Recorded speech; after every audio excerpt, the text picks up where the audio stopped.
Olá, pessoal! Bem-vindos ao curso de Genética. Meu nome é Amanda, sou bióloga, professora de biologia e ministrarei as aulas do curso para os senhores.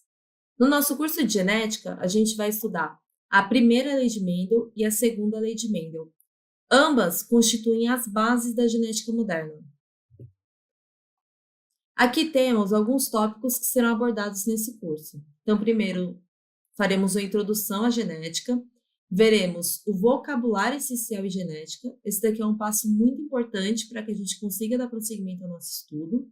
E depois, vamos ver a primeira e a segunda lei de Mendel, linkage, alelos múltiplos, sendo que dentro de alelos múltiplos a gente vai estudar o sistema BO e o fator RH, e também os cromossomos sexuais e os tipos de herança que são relacionados ao sexo. Vamos então para a nossa primeira aula? Nessa primeira aula, a gente vai estudar o que é genética e quais são os conceitos básicos dessa disciplina. O que é genética? Genética é a parte da biologia que estuda a hereditariedade. Hereditariedade é o processo que possibilita que os seres vivos transmitam e recebam informações genéticas por meio da reprodução. Apesar das bases da genética moderna terem sido estabelecidas no século passado, a ideia da hereditariedade é muito antiga. Então, desde os primórdios da civilização, a gente já tinha a ideia de que os filhos se assemelhavam aos pais em certas características. Então, mesmo sem saber o que era genética, sem saber quais eram as leis que regiam a genética, a gente já tinha essa ideia de que existiam algumas características que eram passadas entre as gerações. Uma parte muito importante no estudo da genética foi a descoberta dos gametas. Aqui desse lado a gente tem a ilustração de um gameta masculino, que é o espermatozoide, e um gameta feminino, que é o ovócito. A descoberta dos gametas ela foi essencial para a genética, porque quando eles foram descobertos, os cientistas eles imaginaram que eles estariam relacionados com a transmissão de características. Eles não sabiam disso, mas eles estavam completamente certos. Hoje a gente sabe que os gametas eles são essenciais para a transmissão das características. Por meio da reprodução, o gameta masculino e o feminino eles se unem. E o gameta masculino ele vai levar metade do material genético do pai e o gameta feminino vai levar metade do material genético da mãe. Quando esses gametas se unem na reprodução para a formação do embrião, esses materiais genéticos eles se unem, formando a carga genética de um ser vivo que a gente tem hoje. Vamos então para alguns conceitos básicos. Aqui a gente tem a ilustração mais simples de uma célula, lembrando que a célula vai ser a unidade básica de vida de qualquer ser vivo. Dentro da célula, a gente tem diversas estruturas, diversas organelas, cada uma com a sua função. Em genética, a gente vai salientar o DNA, que vai ser a molécula da vida. O DNA é uma molécula relacionada com o armazenamento e a transmissão das informações genéticas. Então, vai ser o DNA, representado aqui por essa estrutura em dupla hélice, que é a estrutura mais comum que a gente vê, né, sendo ilustrada por aí. Vai ser ele que é o responsável pelo armazenamento de toda a informação genética do nosso corpo. Então, a produção de todas as proteínas, todas as nossas características são determinadas no nosso código genético, que é o DNA. O DNA ele vai ser dividido por partes, sendo que cada parte vai determinar uma característica diferente. A essas partes a gente denomina gene. Então, gene vai ser um pedaço do DNA que contém informação para a produção de uma determinada proteína. Então, por exemplo, a gente vai ter um gene relacionado com a cor da pele, um gene relacionado com a cor dos olhos, um gene relacionado a alguma doença. Hoje a gente sabe que para várias características não é somente um gene que vai ser responsável pela determinação dessa característica, mas na verdade um conjunto de genes. Mas para simplificar o nosso estudo e para entender como o Mendel chegou nos resultados que ele obteve, a gente sempre vai considerar um gene uma característica, para simplificar o nosso estudo. O DNA, ele não fica armazenado na nossa célula nessa estrutura de dupla hélice que a gente está vendo aqui. Ele acaba se condensando nas estruturas que nós chamamos de cromossomos. Então, o DNA ele vai se unir com proteínas, que tem o nome de histonas, e ele se condensa para formar esses cromossomos. Isso daqui vai facilitar o armazenamento do DNA dentro da célula e também vai facilitar Olá, peço desculpas por interromper sua aula por um breve momento, mas tenho algo importante e vantajoso para compartilhar com você. Se você está gostando desta aula, tenho uma ótima notícia. Agora você pode levar sua experiência de aprendizado para o próximo nível fazendo sua matrícula em nosso site. Ao se matricular, você terá acesso exclusivo a uma série de benefícios. Primeiro, você pode baixar a apostila completa do curso em PDF, perfeita para acompanhar as aulas e revisar o conteúdo sempre que precisar. Além disso, ao concluir o curso, você terá a oportunidade de adquirir um certificado de conclusão, um grande passo para o seu desenvolvimento profissional e acadêmico. E sabe o que mais? Ao assistir às aulas diretamente em nosso site, você terá uma experiência de aprendizado sem interrupções ou propagandas. Isso significa mais foco e eficiência no seu estudo. Então, não perca essa chance. Clique no link na descrição deste vídeo ou visite nosso site para se matricular agora mesmo. É rápido, fácil e vai transformar a maneira como você aprende. Agora, vamos voltar à aula. Obrigado por sua atenção e nos vemos no site. facilitar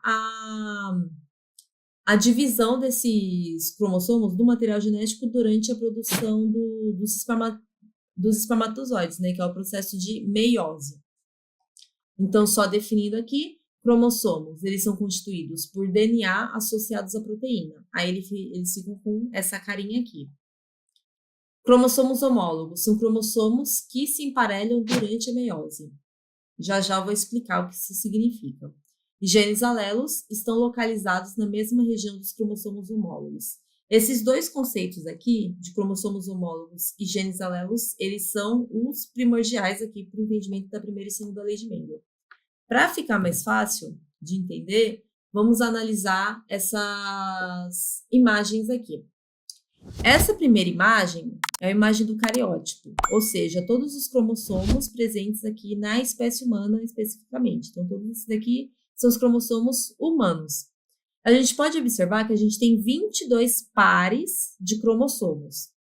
E a gente vai ter um 23º par, né, que vai ser o cromossomo sexual, que no caso das mulheres vai ser XX e no caso dos homens vai ser XY. Mas no restante do nosso cariótipo, a gente vai ter essas 22 duplas de cromossomos homólogos. Tá vendo que aqui, ó, no número 1, a gente tem 2 cromossomos. E eles têm o mesmo formato. Os genes vão estar localizados, em sua grande maioria, na mesma localização. Então, aqui a gente tem um par de cromossomo homólogo. Aqui a gente tem um segundo par de cromossomo homólogo. E assim por diante. Geralmente a gente vê a figura do cromossomo representada aqui como se fosse esse xizinho, né? Essa gravatinha. Isso por quê? Porque durante a replicação do DNA, que é um processo essencial, né, para a duplicação das células e também para a formação de gametas, o DNA ele tem que primeiro se duplicar para passar para células filhas. Então, por isso que esse cromossomo aqui, esse verdinho, ele vai se duplicar e vai ficar com essa carinha de X. Mas quando a gente olha aqui o cariótipo, ele não está nesse desenho aqui, né, exemplificado como duplicado, né, ele está na forma simples. Mas a gente também tem desenhos que estão com a representação em X. Então, aqui a gente tem os nossos cromossomos homólogos. Então, imagine que essa dupla é essa mesma dupla que a gente tem aqui no primeiro desenho. Os genes, que vai ser aquela unidade que vai estar relacionada com alguma característica, eles ocupam um lugar dentro desses cromossomos homólogos. E esse lugar a gente denomina de locus. Então, aqui a gente tem a definição, locus, local definido, ocupado pelo gene no cromossomo.